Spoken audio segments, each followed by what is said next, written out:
rezeki yang berupa materi ya, karena rezeki sebenarnya banyak berupa keluarga, keimanan. Tapi hari ini yang sering jadi problematika umat adalah rezeki yang berupa mal atau uang.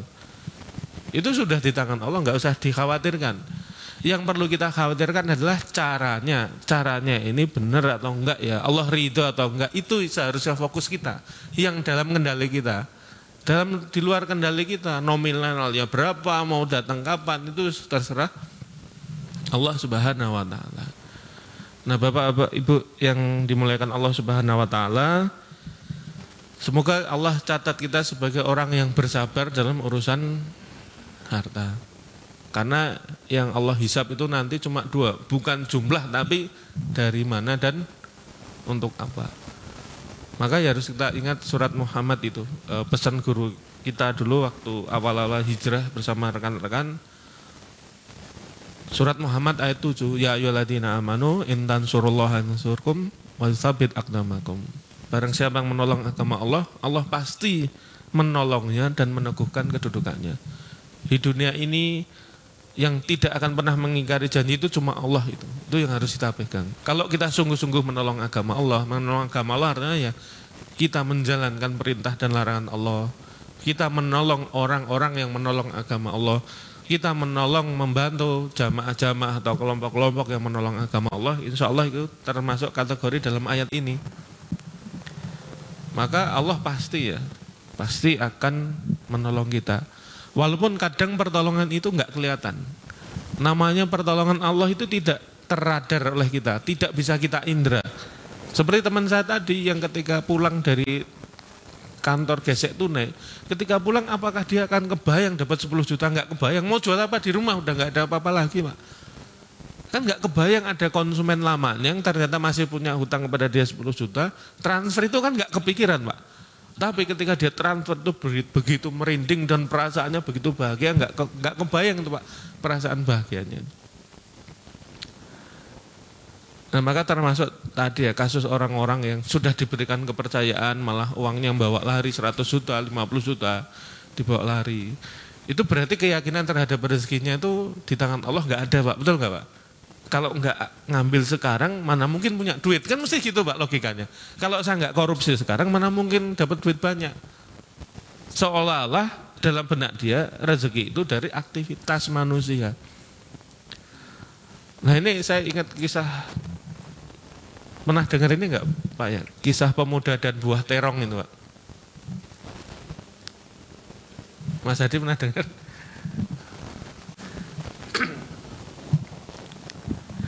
Nah itu saya jadi ingat itu karena bagi saya memang yang dibutuhkan kita itu setiap hari adalah informasi-informasi yang produktif, informasi-informasi yang positif, informasi-informasi yang semakin menguatkan kita kepada Allah Subhanahu wa Ta'ala. Karena kalau kita lihat medsos, kita lihat macam-macam itu rata-rata informasi yang dalam tanda kutip sampah gitu.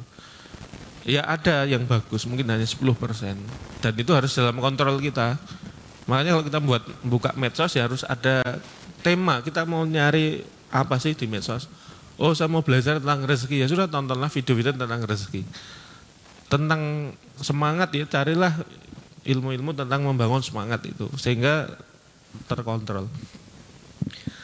Nah kisah ini diawali oleh seorang pemuda. Ini di masa lalu ya. Beliau dari luar negeri ya kalau bahasa sekarang menuju ke Syam. Syam itu kalau hari ini ya 4 negara. Lebanon, Yordan, Suriah, Palestina. Kalau kisah-kisah masa lalu itu menjadi satu wilayah namanya Syam. Nah datanglah pemuda ini dari luar Syam kepada negeri Syam. Kemudian mendatangi sebuah masjid yang di situ imamnya namanya Syekh Salim Al-Masuti. Syekh Salim Al-Masuti ini terkenal ulama yang ilmunya sangat tinggi. Maka pemuda ini mendatangi beliau. Wahai Syekh, bolehkah saya berguru kepada Anda? Saya ini dari luar Syam, saya ini dari keluarga miskin. Apakah saya boleh diizinkan jadi marbot lah kasarnya? Ya kalau antum bersabar, silahkan saja. Cuma dia nggak paham kata bersabar itu apa. Dan setelah menjalani kehidupan bersama Syekh ini, ternyata Syekh ini orang yang warok sekali.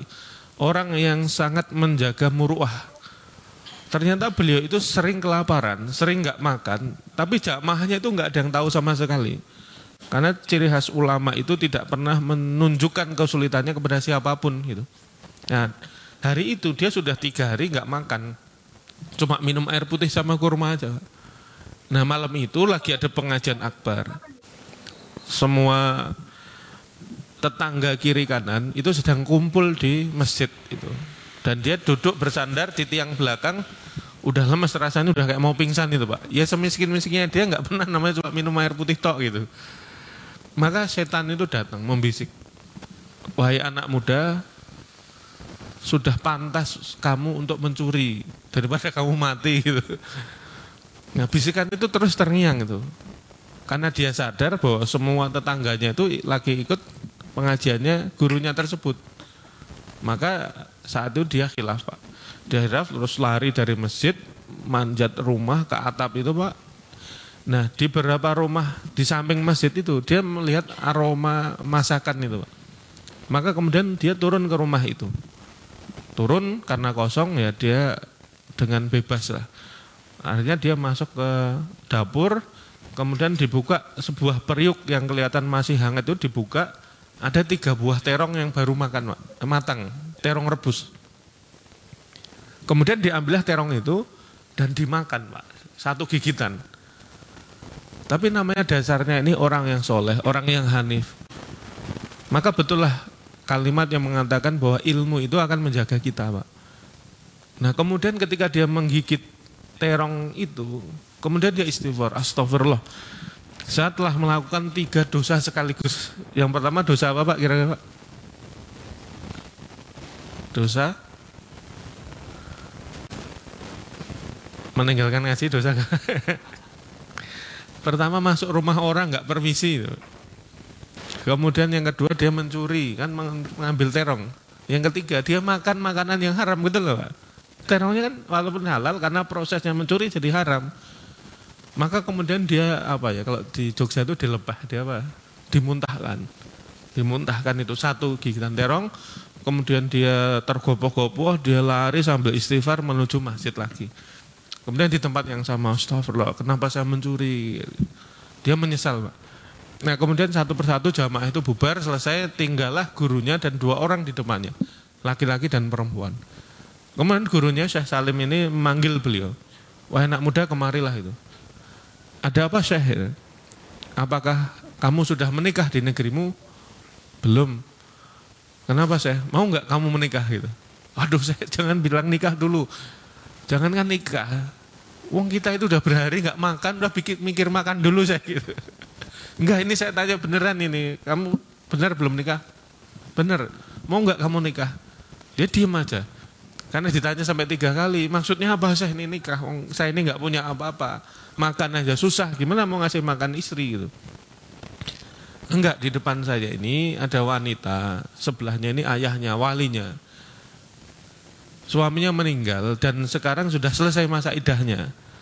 Dia konsultasi sama saya, suruh nyarikan jodoh. Saya pikir jodoh yang cocok itu kamu, mau enggak? Dia jangan khawatir, wanita ini punya rumah gitu.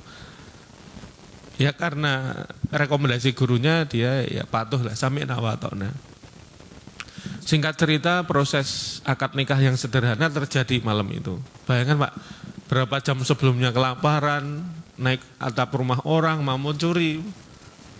Terus selang berapa menit kemudian menikah, itu enggak masuk akal Pak. Tapi ini kisah nyata. Kemudian saya berpesan, wahai anak muda pulanglah ke rumahmu. Enggak usah di sini, karena kamu sudah punya istri dan istrimu sudah punya rumah. Kamu ke sini kalau ada kajian atau kalau saya ada perlu baru kamu datang ke sini.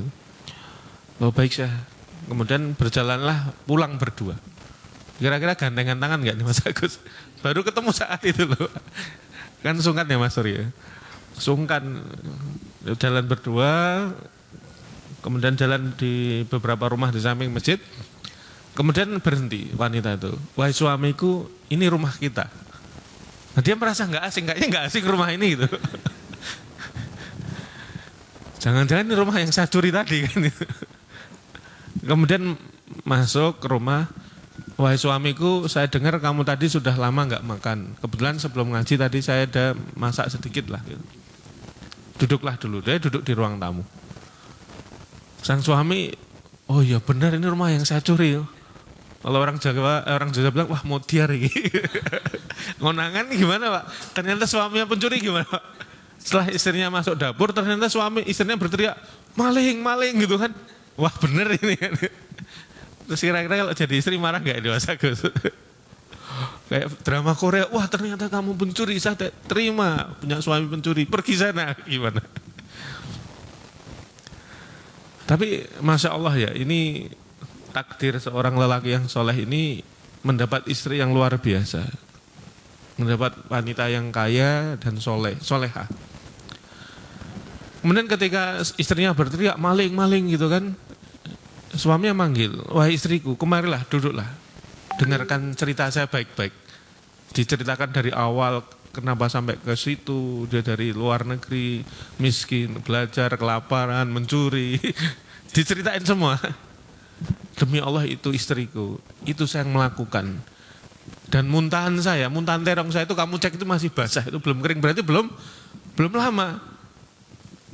Tapi karena saya takut makan makanan yang haram saya tinggalkan. Terus mendengar ini kira-kira istrinya marah enggak?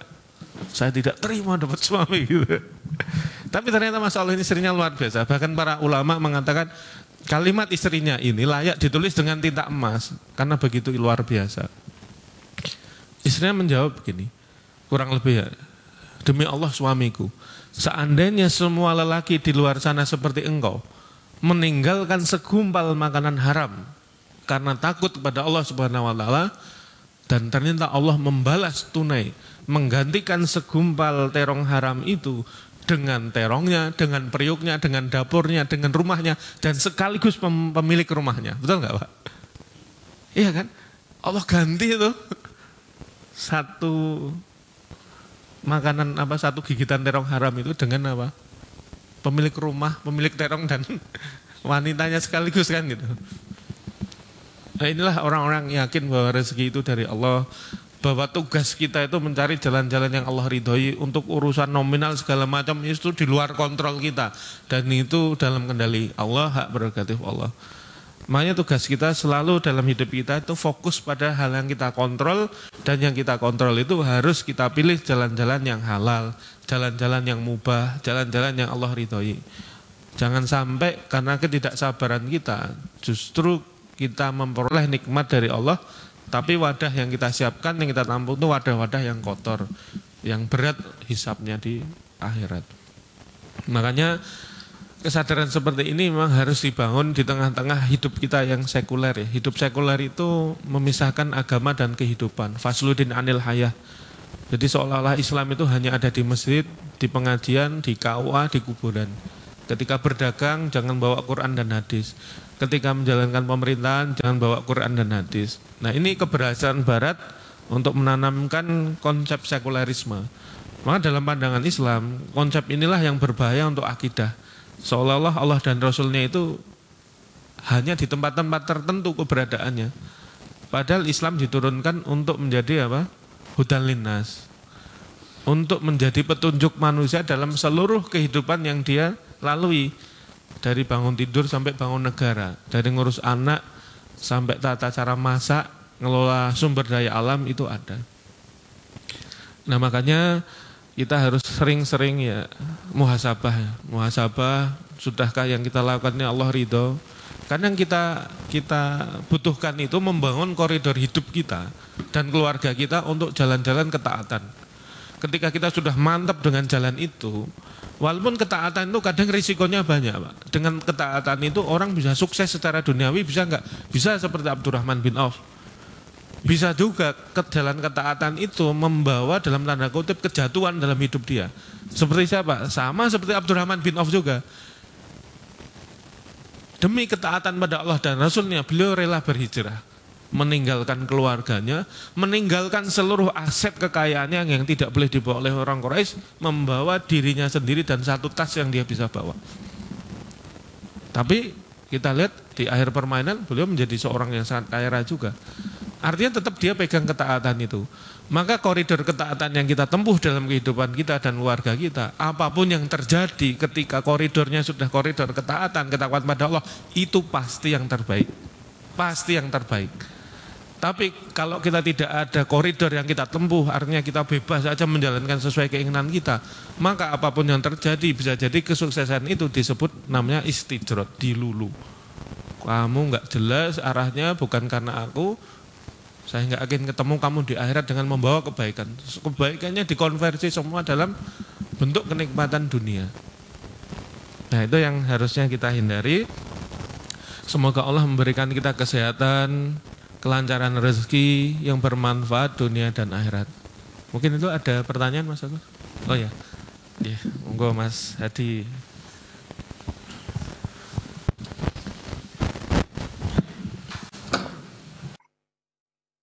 Bismillahirrahmanirrahim. Assalamualaikum warahmatullahi wabarakatuh. Waalaikumsalam warahmatullahi wabarakatuh. Semoga Allah merahmati, meridhoi dan melindungi Pak Ustadz, kita semua dan seluruh kaum muslimin. Dan semoga yang berada di dalam majelis taklim ini mendapatkan surga firdaus dan surga dunia Allah SWT. Izin satu pertanyaan Pak Ustadz. Di dalam kehidupan ada doa, perencanaan, pelaksanaan, kontrol atau ilmu dan evaluasi. Pikiran juga ada kontrol dan off kontrol, serta solusi kehidupan yang sulit, syukur dan sabar. Kemudian di dalam surat Ar-Ra'd ayat 11 yang artinya Allah tidak akan mengubah suatu kaum sebelum kaum tersebut mengubah keadaan diri mereka sendiri. Pertanyaannya, yang dimaksud untuk sabar seperti apa untuk mensikapi kehidupan ekonomi makro yang sulit? Apakah menggunakan ilmu zaman sekarang atau bagaimana? Jazakallahu khairan. Baik, terima kasih Mas Hadi ya, pertanyaan yang sangat bagus. Sabar itu apa gitu Pak? Ya kan? Sabar itu bukan dalam sudut pandang yang pasif. Ibaratnya kita sedang ada musibah ya udah cuma duduk diam di rumah, itu tidak. Sabar yang dimaksud adalah dalam artian progresif. Dia terus bergerak dalam ketaatan itu. Misalkan ada teman-teman yang ternyata bisnisnya salah atau dalam syariah itu nggak boleh haram.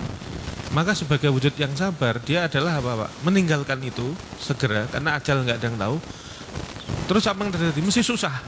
Tadinya dapat duit, terus nggak dapat duit. Sabar. Dia sabar, tapi bukan terus kemudian resign, bukan kemudian meninggalkan yang haram itu, tapi terus dia bergerak cari sumber-sumber rezeki yang lain yang halal. Itu namanya orang yang sabar. Jadi dalam sabar itu ada konsisten, terus melakukan apa yang harus dilakukan meskipun hasilnya belum dapat. Kemudian konsisten, istiqomah dalam ketaatan. Kemudian ada persisten. Persisten itu dia tutup telinga, tutup mata terhadap omongan-omongan yang mencela kita. Mencela ketika kita mau berbuat baik, alah kamu sok bersih, sok halal, sok soleh kan gitu kan, sering kan itu Pak. Itu kita harus punya resistensi, nggak usah didengar.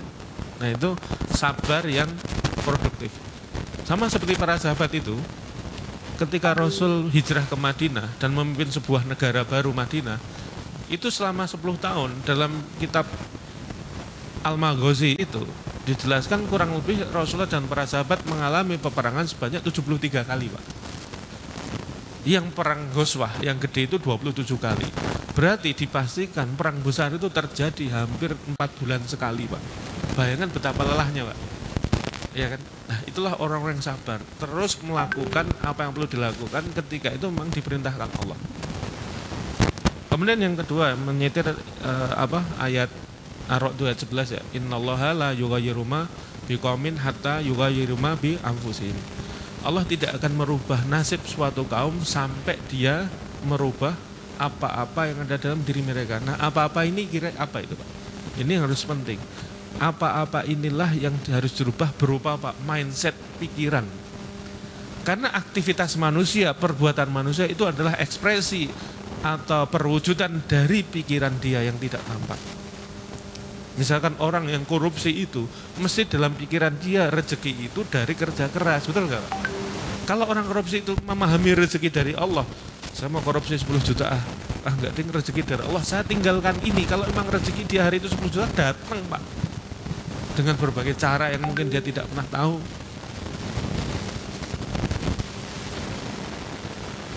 Nah sehingga mindset ini, pemikiran inilah yang harus dirubah. Merubahnya seperti apa? Seperti membangun rumah, pondasi, tiang, dan atap. Maka yang harus dirubah adalah akidahnya dulu. Kita menyadari 3 pertanyaan dasar. Hidup ini dari mana, untuk apa, mau kemana? Hidup ini dari Allah, untuk apa? Untuk taat kepada Allah, beribadah pada Allah, dan akan kembali ke akhirat dengan pertanggungjawaban atas semua yang Allah berikan di dunia. Sehingga dia ada kehati-hatian. Kemudian tiang itu berupa syariah, hidup kita taat.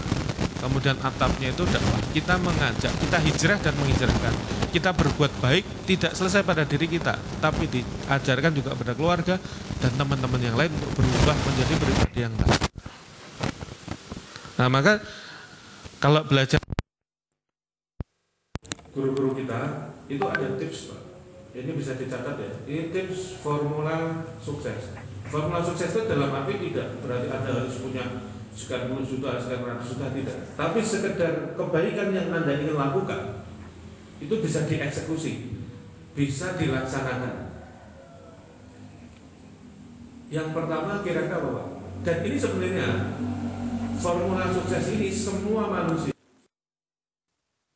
ibu-ibu pernah melakukan, tapi tidak sadar itu sebuah pola. Kalau sadar sebuah pola, pola ini bisa diterapkan dalam semua hal hidup kita. Semua hal. Pertama, kira-kira apa nih Mas Hadi? Atau contoh keberhasilan kita hari ini apa Pak? Yang bisa kita rasakan bersama, bapak-bapak, ibu-ibu berhasil ke Masjid Fatimah Garung ini, betul nggak Pak? Yang semalam kan baru dipikirkan, besok saya subuhan ke masjid.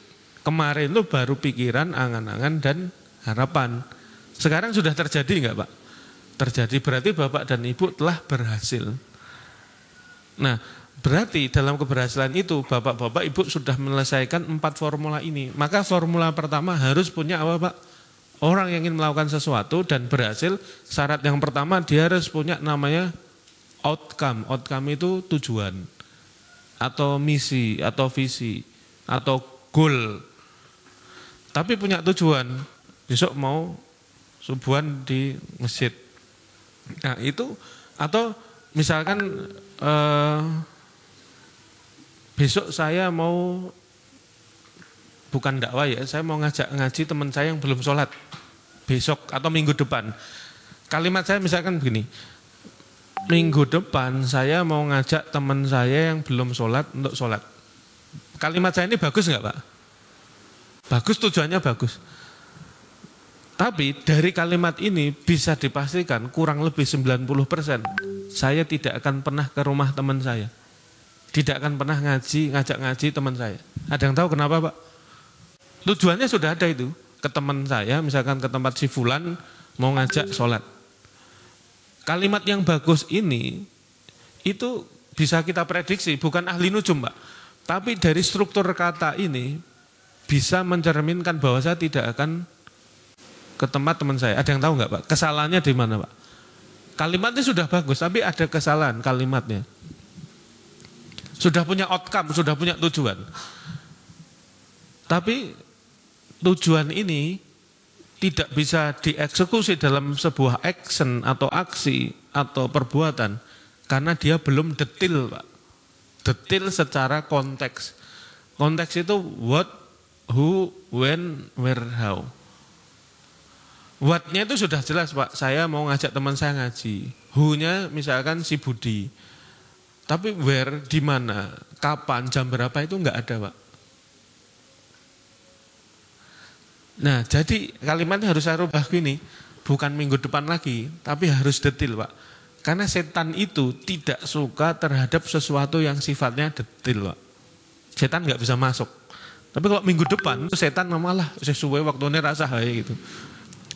Maka minggu depan ini Dengan kalimat detail ini memperbesar peluang kita bisa eksekusi.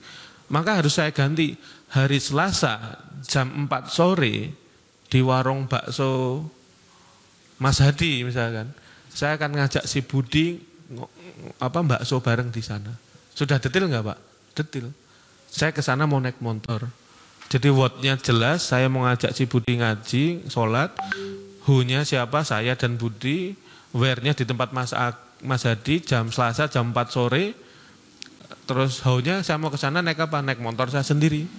Terus si Budi diapain? Saya ampiri. Nah, semakin detail rencana itu, setan sulit untuk masuk di situ, Pak. Kemudian yang kedua, setelah punya outcome atau tujuan yang detail secara konteks tadi, yang kedua saya adalah aksi. Misalkan jam 4 sore, berarti setengah 4 harusnya sudah berangkat. Kok setengah 4 masih mancing, masih bersih-bersih rumah, berarti aksinya masih salah nih. Nah, maka harus aksi. Kemudian yang ketiga, setelah aksi, yang syarat yang ketiga itu adalah namanya peka terhadap proses atau bahasanya itu acuity, ACUITY. Peka terhadap proses. Misalkan saya mau dari Garung mau ke rumahnya Mas Hadi ke utara, kok malah tiba-tiba ke selatan, selamat datang di Bugangan. Berarti aksi saya salah enggak, Pak? Salah. Maka saya harus peka terhadap proses, saya harusnya ke utara, ke selatan, maka saya harus kembali lagi ke utara. Itu peka terhadap proses. Kemudian yang keempat itu fleksibel. Ternyata hari Selasa setengah 4 itu mobil saya mogok, motor saya mogok. Mesti setan beralasan, wis gak usah wae. Ya kan? Maka saya harus fleksibel mogok. Motor saya mogok. Mesti setan yang mogok ya naik motor. Motornya mogok, gimana caranya? Ngojek. Ngojeknya penuh semua. Kita ke tempat tetangga kita, pinjem motor. Kalau nggak boleh pinjem, disewa. Akhirnya boleh sewa, saya berangkat ke baksonya Mas Hadi. Nah, maka dengan 4 cara ini insya Allah kita berhasil mengeksekusi apa-apa yang kita inginkan. Mungkin itu ya Mas Hadi, karena itu wilayah sunatullah. Jadi memang sebagai muslim kita tidak boleh hanya mengandalkan doa. Kenapa? Tidak itibak pada Rasul, tidak meladani Rasul. Utang Anda 10 juta ya Anda sholawat, Anda berzikir saja. Itu tidak itibak pada Rasul. Apa yang dicontohkan Rasul? Contohnya begini. Rasul ketika mau hijrah ke Mekah ke Madinah itu dari Mekah ke Madinah itu kurang lebih 480 kilo, Pak. Perjalanan kurang lebih 10 hari. Apakah Rasul yang doanya makbul hanya berdoa kepada Allah dalam tanda kutip manja kepada Allah? Kan tidak, Pak. Kalau Rasul mau manja bisa enggak, Pak? Enggak usah 10 hari, 1 detik bisa. Naik apa, Pak? Minta buruk. Ya Allah, buruk yang kemarin datangkan lagi, kan bisa. Tapi Rasul tidak. Rasul berdoa, ya Allah berilah keselamatan saya bersama Abu Bakar sampai ke Madinah. Rasul berdoa siang malam. Tapi sebagai manusia, sebagai uswah hasanah manusia, Rasul melakukan sunatullah, melakukan proses-proses profesional di muka bumi. Yang Rasul lakukan apa? Rasul dari Mekah tidak langsung ke utara, Pak. Tapi menipu dulu kaum Quraisy ke arah selatan dulu. Karena orang Quraisy mesti nyarinya ke arah utara kan. Jadi dia kontra, ke arah selatan dulu, ke arah Yaman, dan tidak muter, tapi nginep dulu di Gua Thur 3 hari 3 malam, Pak. Untuk apa? Nginep di situ, memperlemah pencarian orang-orang Quraisy. Bayangkan, Pak, Rasul melakukan strategi duniawi yang sangat jitu, Pak. Tidak mentang-mentang dia hamba Allah yang paling dekat, terus sembarangan aja tidak, Pak. Kalau dia langsung ke utara, dikejar musuh, kemudian ya Allah tiupkan malaikat ke dia. Kita yang membaca kira-kira terinspirasi enggak, Pak? Wah, enak banget Rasul apa-apa tiup malaikat, apa-apa dan malaikat. Kan Rasul tidak seperti itu. Rasul berdoa siang malam, tapi Rasul melakukan strategi. Pertama ke arah selatan dulu, ke arah Yaman. Untuk menghindari pencarian. Terus nginep dulu di Gua Thur 3 hari 2 malam. Yang antar makanan itu anak-anaknya Abu Bakar, Asma binti Abu Bakar dan lain sebagainya. Kemudian beliau menyewa pemandu profesional, namanya Abdullah bin Roikit yang waktu itu belum muslim, Pak. Dibayar profesional, kenapa? Dia harus lewat jalan tikus yang tidak dilalui jalur utama, Pak. Jalan-jalan tikus itu, Pak, jalan-jalan alternatif. Sewa Abdullah Roikit ini dibayar, Pak, profesional. Lewat jalur tepi pantai, tidak lewat jalur utama. Kalau lewat jalur utama ya konangan gue. Pengen ngidul saya konangan ditunggu kan bisa jadi, Pak. Nah sehingga itu Pak, Rasul berdoa dan selalu melakukan ikhtiar yang terbaik. Ketika Madinah mau dikepung koalisi Arab dan sekutunya, Quraisy dan sekutunya dalam perang Khandaq atau perang Parit 15.000 lawan 3.000 Pak, enggak seimbang. Maka di situ Rasul menerima usul Salman Al-Farisi untuk membuat satu teknologi peperangan yang belum pernah terjadi di Jazirah Arab. Jadi usul Salman ini adalah usul yang paling terbaik, usul yang paling advance lah kalau bahasa sekarang. Dengan membuat parit sepanjang 7 kilo, lebarnya 5, dalamnya 3. Kuda nggak bisa lompat. Itu diterima Pak. Jadi Rasul dan para sahabat berdoa agar diberikan keselamatan dan kemenangan dalam perang parit itu. Tapi Rasul juga melakukan penggalian parit. Tidak, kan Rasul nggak bilang, jangan khawatir para sahabat, malaikat ini jumlahnya lebih banyak daripada 15.000 orang ini, nanti saya minta Allah tiup mereka. Kan enggak begitu Pak. Nah maka dalam menyelesaikan, misalkan orang ada tanggungan hutang 10 juta 3 bulan, ya Allah 10 juta ini kecil bagi engkau. Dan keyakinan saya menyambut engkau akan mengabulkan, saya akan bekerja keras mencari yang halal untuk dapat 10 juta. Ini kan powerful Pak. Selalu progresif, itulah orang yang bersabar dalam ketaatan. Begitu ya Mas Hadi, wallahu a'lam bishawab. Baik, mungkin itu Mas, atau ada yang lain mungkin? Satu lagi.